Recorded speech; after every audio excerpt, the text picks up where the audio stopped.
ആയുർവേദ ഗ്രന്ഥങ്ങളിൽ കരളിന്റെ പ്രവർത്തനം കൃത്യമായിട്ട് നടക്കുന്നതിന് വേണ്ടതായ ഭക്ഷണ രീതികൾ, ജീവിത രീതികൾ, അതുപോലെ കരളിന്റെ തകരാറിനെ ബാധിച്ചു കഴിഞ്ഞാൽ വരാൻ സാധ്യതയുള്ള രോഗാവസ്ഥകളും അതിന്റെ ലക്ഷണങ്ങളും ചികിത്സാ രീതികളും ഏതേത് രീതിയിലൊക്കെയാണ് ഇത് പ്രവർത്തിക്കുന്നത്, ശരിയായ രീതിയിൽ എങ്ങനെയൊക്കെയാണ് കരൾ പ്രവർത്തിക്കുന്നത്, ഇതെല്ലാം വിശദമായിട്ട് പ്രതിപാദിച്ചിട്ടുണ്ട്. കരളിന്റെ ശരിയായ പ്രവർത്തനം ഉദ്ദേശിക്കുന്നത് പ്രധാനമായിട്ടും ദഹനം കൃത്യമായിട്ട് നടക്കുക, അതുപോലെ നമ്മുടെ നിത്യേനയുള്ള ചയാപചയ പ്രവർത്തനങ്ങൾ കൃത്യമായിട്ട് നടക്കുക, അതുപോലെ രക്തശുദ്ധി വരുത്തുക. ഇതൊക്കെയാണ് പ്രധാനമായിട്ടും കരളിന്റെ പ്രവർത്തനം കൊണ്ട് ഉദ്ദേശിച്ചിട്ടുള്ളത്. ഒരു ആയുർവേദ കാഴ്ചപ്പാടനുസരിച്ച് പിത്തദോഷമാണ് കരളിന്റെ പ്രവർത്തനവുമായി ബന്ധപ്പെട്ടിരിക്കുന്നത്. അപ്പൊ അതുകൊണ്ട് തന്നെ പിത്തദോഷം ആദ്യമായിട്ട് വർദ്ധിക്കുന്നതായ ഭക്ഷണ രീതികളും ജീവിത രീതികളും നമ്മൾ ഒഴിവാക്കുകയും വേണം. അതുപോലെ പിത്തദോഷം അമിതമായിട്ട് ക്ഷയിക്കുന്ന തരത്തിലുള്ള ആഹാര വിഹാരങ്ങളും ഒഴിവാക്കേണ്ടതാണ്. കരളിന്റെ പ്രവർത്തനം പ്രധാനമായിട്ടും തകരാറിലാകുന്നത് നമ്മുടെ തെറ്റായ ഭക്ഷണ രീതികളും ജീവിത രീതികളും, ഒരുപാട് എണ്ണയിൽ വറുത്തതും പൊരിച്ചതും ഉപ്പും എരിവും പുളിയും എണ്ണയിട്ട് തയ്യാറാക്കിയിട്ടുള്ള ഭക്ഷണ സാധനങ്ങൾ, പ്രോസസ്ഡ് ഫുഡ്, പഴകിയ ഭക്ഷണങ്ങൾ, പലതരത്തിലുള്ള ജങ്ക് ഫുഡ്, കളറുകളും പ്രിസർവേറ്റീവുകളും ഒക്കെ ചേർത്ത് തയ്യാറാക്കുന്ന ഷെൽഫ് ലൈഫിനും ഒക്കെ വേണ്ടി പലതരം കെമിക്കലി ട്രീറ്റഡ് ആയിട്ടുള്ള ഭക്ഷണ സാധനങ്ങളും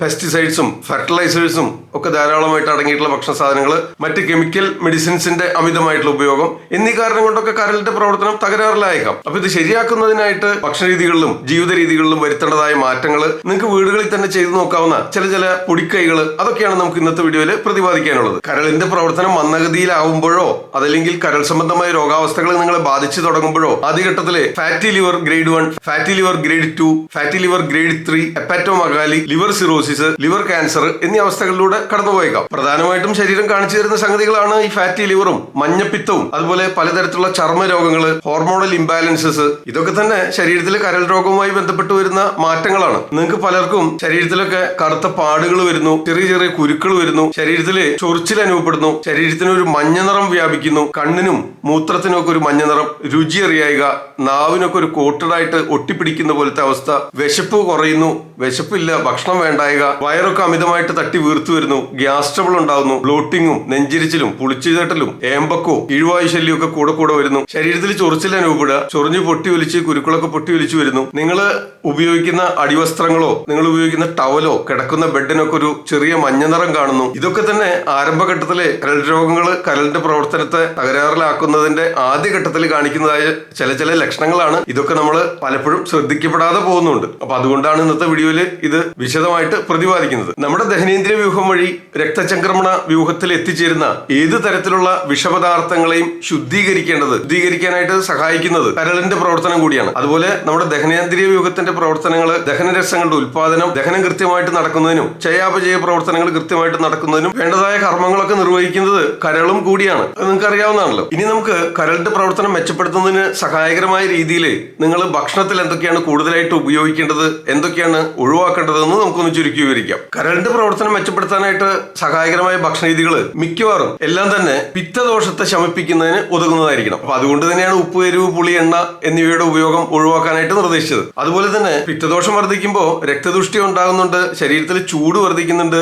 അപ്പൊ അതുകൊണ്ട് തന്നെ അതിന്റെ ഓപ്പോസിറ്റ് പ്രോപ്പർട്ടീസ് ഉള്ള ശരീരത്തിലെ ഊഷ്മാവിനെ നിയന്ത്രിക്കുന്ന, ശരീരത്തിൽ വർദ്ധിച്ചിരിക്കുന്ന പിത്തദോഷത്തെയും രക്തദുഷ്ടിയും ചൂടിനെയൊക്കെ കുറച്ചു കൊണ്ടുവരുന്നതിന് സഹായകരമായ രീതിയിൽ ശരീരത്തെ തണുപ്പിക്കുന്ന രീതിയിലുള്ള ഭക്ഷണ പദാർത്ഥങ്ങൾ കൂടുതലായിട്ട് ഉപയോഗിക്കാനായിട്ട് ശ്രദ്ധിക്കണം. അതായത് ദഹിച്ചതിന് ശേഷം ശരീരത്തിൽ തണുപ്പുളവാക്കുന്ന ഐസ്ക്രീമും കൂൾ ഡ്രിങ്ക്സും തണുത്ത വെള്ളം എല്ലായിട്ടും ഉദ്ദേശിച്ചത്. അതായത് ദഹിച്ചതിന് ശേഷം നമ്മുടെ ശരീരത്തെ തണുപ്പിക്കാൻ ഉതകുന്ന തരത്തിലുള്ള സംഗതികൾ കഴിക്കണം. അതെന്തൊക്കെയാന്ന് വെച്ച് കഴിഞ്ഞാൽ കൂടുതലായിട്ടുള്ള പഴങ്ങളും തണുപ്പ് തന്നെയാണ്, താരതമ്യേന തണുപ്പാണ്. കുമ്പളങ്ങയും വെള്ളരിക്കയും തണ്ണിമത്തനും ചെറുപഴവും മുന്തിരിയും ഇത്തരം സംഗതികളൊക്കെ ശരീരത്തെ തണുപ്പിക്കുന്നതിന് ഉതകുന്നതാണ്. അതുപോലെ തന്നെ നമ്മൾ ഇതിനായിട്ട് തിരഞ്ഞെടുക്കുന്ന ഭക്ഷണ സാധനങ്ങൾ രക്തശുദ്ധി വരുത്തുന്നതിന് സഹായകരമായ ഭക്ഷണങ്ങളായിരിക്കണം. ആന്റി ഓക്സിഡൻസ് ധാരാളം അടങ്ങിയിട്ടുള്ള, ശരീരത്തെ റിജുവിനേറ്റ് ചെയ്യുന്ന തരത്തിലുള്ള ആഹാര സാധനങ്ങൾ തിരഞ്ഞെടുക്കാനായിട്ട് പ്രത്യേകം ശ്രദ്ധിക്കണം. ആയുർവേദ ചികിത്സയ്ക്കായിട്ട് തിരഞ്ഞെടുക്കുന്ന ഔഷധങ്ങളിൽ പ്രധാനമായിട്ടും ചേർത്ത് വരുന്ന ചില ചേരുവകളൊക്കെയാണ് നിങ്ങൾക്ക് പൊതുവെ അറിയാവുന്ന കിര്യാത്തും കടുകുരോഗിണിയും കീഴാർനെല്ലിയും ഒക്കെ ചേർത്താണ് രക്തശുദ്ധീകരണത്തിനായിട്ടും കരളിന്റെ പ്രവർത്തനം മെച്ചപ്പെടുത്തുന്നതിന്, കരളിനെ ശുദ്ധീകരിക്കുന്നതിന് സഹായകരമായ ഔഷധങ്ങൾ തയ്യാറാക്കുമ്പോൾ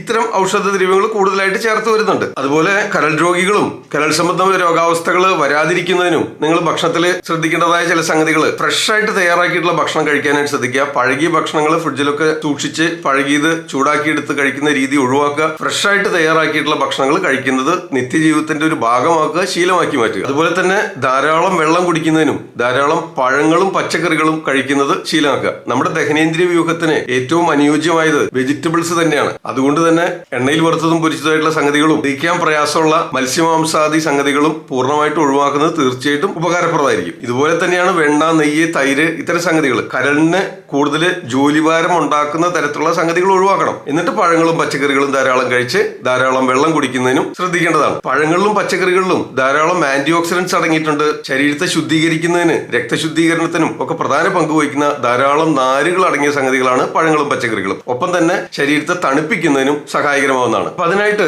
ബീട്രൂട്ടും ക്യാരറ്റും കടും പച്ച നിറത്തിലുള്ള ഇലക്കറികള്, പാലക് ചീര, ചീരയിലകള്, മുരിങ്ങയില, കുമ്പളങ്ങ, വെള്ളരിക്ക, തണ്ണിമത്തൻ, കുക്കുംബർ, പൊട്ടുവെള്ളരിക്ക ഇത്തരം സംഗതികളൊക്കെ ശരീരത്തെ തണുപ്പിക്കുന്നതിന് ഉതകുന്ന സംഗതികളാണ്. മല്ലിയിലയും കയ്പയ്ക്ക, പാവയ്ക്ക ഇതൊക്കെ ധാരാളമായിട്ട് ഭക്ഷണത്തിൽ ഉൾപ്പെടുത്തുന്നത് ഈ രീതിയിൽ പ്രയോജനപ്പെടുന്നതായിരിക്കും. രാവിലെ വെറും വയറ്റില് നിത്യേന നിങ്ങൾ വീടുകളിൽ തന്നെ കറ്റാർവാഴയുടെ പോള പൊളിച്ച് സ്ക്രേപ്പ് ചെയ്തെടുക്കുന്ന ആ ജെല്ലുണ്ടല്ലോ, ഇതൊരു 15 മില്ലി, ഏകദേശം ഒരു ടേബിൾ സ്പൂൺ രാവിലെ വെറും വയറ്റിൽ പതിവായിട്ട് സേവിക്കുന്നത് കരളിന്റെ പ്രവർത്തനത്തിന് തീർച്ചയായിട്ടും നല്ലതാണ്. അതുപോലെ തന്നെയാണ് ഒരു 4-5 നെല്ലിക്ക കുരുകളഞ്ഞ് ജ്യൂസ് അടിച്ച് കഴിക്കാം. അതല്ലെങ്കിൽ നന്നായിട്ട് ചവച്ചരച്ച് കഴിക്കാം. മിനിമം ഒരു നെല്ലിക്കെങ്കിലും, പൂർണ്ണ ആരോഗ്യവാനാണെങ്കിൽ പോലും നിങ്ങളുടെ ആരോഗ്യസ്ഥിതി നിലനിർത്തുന്നതിനായിട്ട് പതിവായിട്ട് ഒരു നെല്ലിക്കെങ്കിലും രാവിലെ വെറും വയറ്റിൽ ചവച്ചരച്ച് കഴിക്കുന്നത് തീർച്ചയായിട്ടും ഉചിതമായിരിക്കും. കരളിന്റെ പ്രവർത്തനം മെച്ചപ്പെടുത്തുന്നതിനും കരളിനെ ശുദ്ധീകരിക്കുന്നതിനും 4-5 നെല്ലിക്ക കുരുകളഞ്ഞെടുത്ത് ചവച്ചരച്ച് കഴിക്കാം. അതല്ലെങ്കിൽ ജ്യൂസ് അടിച്ച് കഴിക്കാം. രാവിലെ വെറും വയറ്റിൽ ചെയ്യുന്നതാണ് കൂടുതലും ഉചിതം. ഇതുപോലെ തന്നെ മഞ്ഞളും ഇഞ്ചിയും ഒക്കെ കൂടുതലായിട്ട് ഭക്ഷണത്തിൽ ഉൾപ്പെടുത്തുന്നതും തീർച്ചയായിട്ടും പ്രയോജനപ്രദമായിരിക്കും. നിങ്ങൾക്ക് കുടിക്കാനുള്ള വെള്ളം തയ്യാറാക്കുമ്പോൾ ഒരു 10-15 ഗ്രാം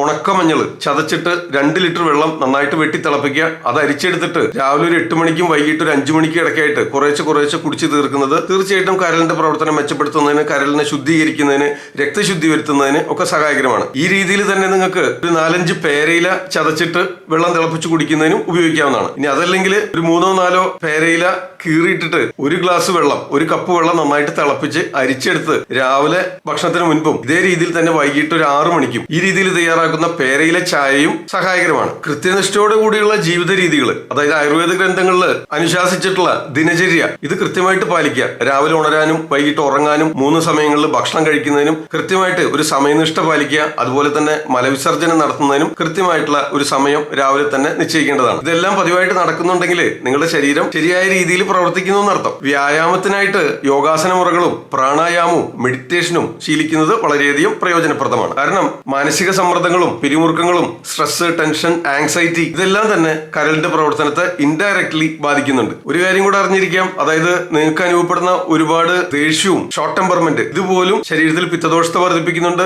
അതുവഴി കരളിന്റെ പ്രവർത്തനത്തെ ബാധിക്കുന്നുണ്ട്. അതുകൊണ്ടാണ് ഈ പ്രാണായാമം തീർച്ചയായിട്ടും പ്രയോജനപ്പെടുന്നു പറഞ്ഞത്. നമ്മുടെ മനസ്സിനെയൊക്കെ ശാന്തമാക്കി വെക്കുന്നതിന്, ആ മൂഡ് സ്വിങ്സും ഷോർട്ട് ടെമ്പർമെന്റും ഇടയ്ക്കിടയ്ക്ക് കൂടെ ദേഷ്യം വരിക, ഇറിറ്റേറ്റഡ് ആവുക, റെസ്റ്റ്ലെസ് ആവുക ഇതൊക്കെ നിയന്ത്രിക്കുന്നതും കരളിന്റെ പ്രവർത്തനത്തിന് തീർച്ചയായിട്ടും നല്ലത് തന്നെയാണ്. കരളിന്റെ പ്രവർത്തനങ്ങളെ ഉദ്ദീപിപ്പിക്കുന്നതിന് അർദ്ധമത്സ്യേന്ദ്രാസനം, ഭുജംഗാസനം, ധനുരാസനം ഇതൊക്കെ തീർച്ചയായിട്ടും പ്രയോജനപ്പെടുന്നതാണ്. പിന്നെ പ്രത്യേകം എടുത്ത് പറയണ്ടല്ലോ, ആൽക്കഹോളും പാൻ ച്യൂയിങ്ങും സ്മോക്കിംഗും ഒക്കെ പൂർണ്ണമായിട്ടും ഇത്തരം പ്രശ്നങ്ങൾ ഉള്ളവരാണെങ്കിൽ ഒഴിവാക്കേണ്ടതാണ്. മദ്യം ഒഴിവാക്കുന്ന പോലെ തന്നെ പ്രധാനപ്പെട്ടതാണ് വിനാഗിരിയുടെ ഉപയോഗവും ഒഴിവാക്കാവുന്നതാണ്. കരളിനെ മെച്ചപ്പെടുത്തുന്നതിന് സഹായകരമായ ചില പൊടിക്കൈകളാണ് മുൻപ് പറഞ്ഞ പോലെ കറ്റാർവാഴപ്പോള നീര് കഴിക്കുന്നതും നെല്ലിക്ക ജ്യൂസ് കഴിക്കുന്നതും, അതുപോലെ നെല്ലിക്ക തേനിലിട്ട് വെച്ചിട്ടുള്ള തേൻ നെല്ലിക്ക ഇത് പതിവായിട്ട് കഴിക്കുന്ന നല്ലതാണ്. മഞ്ഞൾ ഇടിച്ചു പിഴിഞ്ഞ് സ്വരസം എടുത്ത് അതിൽ തേൻ ചേർത്ത് കഴിക്കാം. ആര്യവേപ്പില ചതച്ചിട്ട് തിളപ്പിച്ച വെള്ളം കുളിക്കാനായിട്ട് എടുക്കാം. അത് ഉള്ളിലേക്ക് കുടിക്കാനായിട്ടും എടുക്കാവുന്നതാണ്. അതുപോലെ തന്നെയാണ് കുടിക്കാനുള്ള വെള്ളം തയ്യാറാക്കുമ്പോൾ മല്ലിയോ ചതച്ചിട്ട് തിളപ്പിച്ച വെള്ളം കുടിക്കാനായിട്ട് ഉപയോഗിക്കാവുന്നതാണ്. ഇതൊക്കെ പിത്തദോഷത്തെ ശമിപ്പിക്കുന്നതിന് സഹായകരമാണ്. ആയുർവേദ ഗ്രന്ഥങ്ങളിൽ 5000-ൽ പരം വർഷങ്ങൾക്ക് മുൻപ് തന്നെ പാണ്ഡുരോഗ ചികിത്സ, കാമില രോഗ ചികിത്സ ഈ രീതിയിൽ കരൾ സംബന്ധമായ രോഗാവസ്ഥകളെ നിയന്ത്രിക്കുന്നതിനും കരൾ രോഗങ്ങൾ തടയുന്നതിനും അത് വന്നു കഴിഞ്ഞാൽ വിവിധ തരത്തിലുള്ള ചികിത്സാ രീതികളും ആയുർവേദ ഗ്രന്ഥങ്ങളിൽ പറഞ്ഞു വെച്ചിട്ടുണ്ട്. കരൾ രോഗങ്ങൾ തടയുന്നതിനും കരളിന്റെ പ്രവർത്തനം മെച്ചപ്പെടുത്തുന്നതിനും സഹായകരമായ രീതിയിൽ നമ്മൾ മുൻപ് ചെയ്തിട്ടുള്ള വീഡിയോകളുടെ ലിങ്ക് ഇവിടെ കൊടുക്കുന്നുണ്ട്. തീർച്ചയായിട്ടും കയറി കാണാവുന്നതാണ്. എല്ലാവർക്കും ഷെയർ ചെയ്ത് കൊടുക്കുക. നിങ്ങളുടെ അഭിപ്രായങ്ങളും നിർദ്ദേശങ്ങളും കമന്റുകളായിട്ട് രേഖപ്പെടുത്തുക. വീഡിയോ ഇഷ്ടപ്പെട്ടെങ്കിൽ ലൈക്ക് ചെയ്യാനും ഈ ചാനൽ ഇതുവരെ സബ്സ്ക്രൈബ് ചെയ്തിട്ടില്ലെങ്കിൽ സബ്സ്ക്രൈബ് ചെയ്യാൻ ഓർമ്മിപ്പിക്കുകയാണ്. ഞാൻ ഡോക്ടർ സേവ്യർ. തൽക്കാലം നിർത്തട്ടെ. നന്ദി, നമസ്കാരം. ആദ്യം ആയുർവേദം.